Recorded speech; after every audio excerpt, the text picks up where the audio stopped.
আমড়ার আচার এইভাবে যদি একবার বানাতে পারেন, খেয়ে সবাই আপনার প্রশংসাই করবে।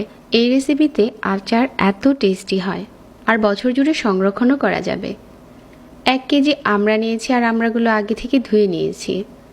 আচারের জন্য আমড়াগুলো আগে থেকেই ধুয়ে নিতে হবে।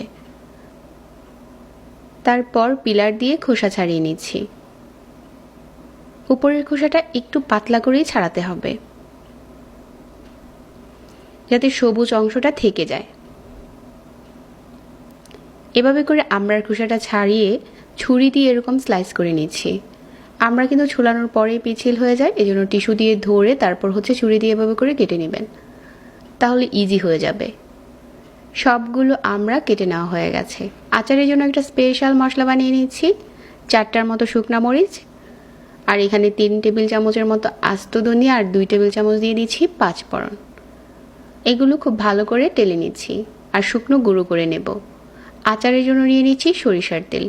1/2 কাপের মতো সরিষার তেল নিয়েছি। 5-6টার মতো দিয়ে দিচ্ছি শুকনা মরিচ, আর এখানে 1 টেবিল চামচ আদা কুচি, 6 থেকে 7 কোয়ার মতো রসুন।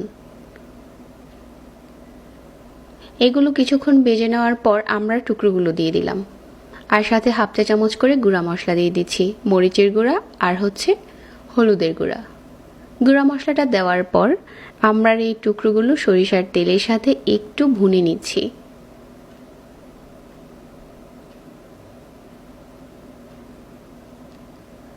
এভাবে করে বেশ কিছুক্ষণ ভুনে নিয়েছি, আর এখন আমড়ার কালারটা চেঞ্জ হয়ে গেছে। আর এই পর্যায়ে এখানে দিয়ে দিচ্ছি সরিষা বাটা 3 টেবিল চামচ। যে মশলাটা প্রথমে টেলেছিলাম এটা গুঁড়ো করে এখান থেকে 2 টেবিল চামচ দিয়ে দিচ্ছি। আর এখানে তেঁতুল দিয়ে দিচ্ছি, প্রায় 50 গ্রামের মতো হবে। আর স্বাদ মতো লবণ দিয়েছি। 1 কাপ চিনি দিয়ে দিচ্ছি। সব কিছু ভালো করে এখন মিশিয়ে নিচ্ছি। এই আচারে আর কোনো রকম মশলা লাগবে না। এখন শুধু অল্প আঁচে নেড়ে যাবেন।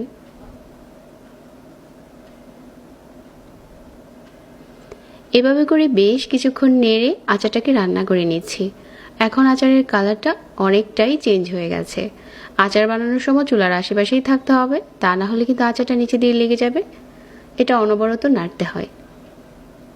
একটু পর পর এভাবে করে নেড়ে চেড়ে আচারটা বানিয়ে নিয়েছি, আর এখন দারুণ একটা কালার এসেছে। এই পর্যায়ে চুলা থেকে আচারটা উঠিয়ে যে কোনো কাচের বয়মে ভরে 1 বছরের মতো সংরক্ষণ করবেন। আর আচার সংরক্ষণ করার আগে বয়ম পরিষ্কার করে ধুয়ে রোদে শুকিয়ে নিতে হবে, তাহলে আচারে ফাঙ্গাস পড়বে না। ঝটপট বানিয়ে নিতে পারেন এরকম টেস্টি আচার। যাদের কাছে আজকের রেসিপি ভালো লেগেছে পেজ ফলো করে রাখবেন প্রতিনিয়ত নতুন রেসিপি পেতে। সবাই অনেক ভালো থাকবেন। আজকে এখানে বিদায় নিচ্ছি। আল্লাহ হাফেজ।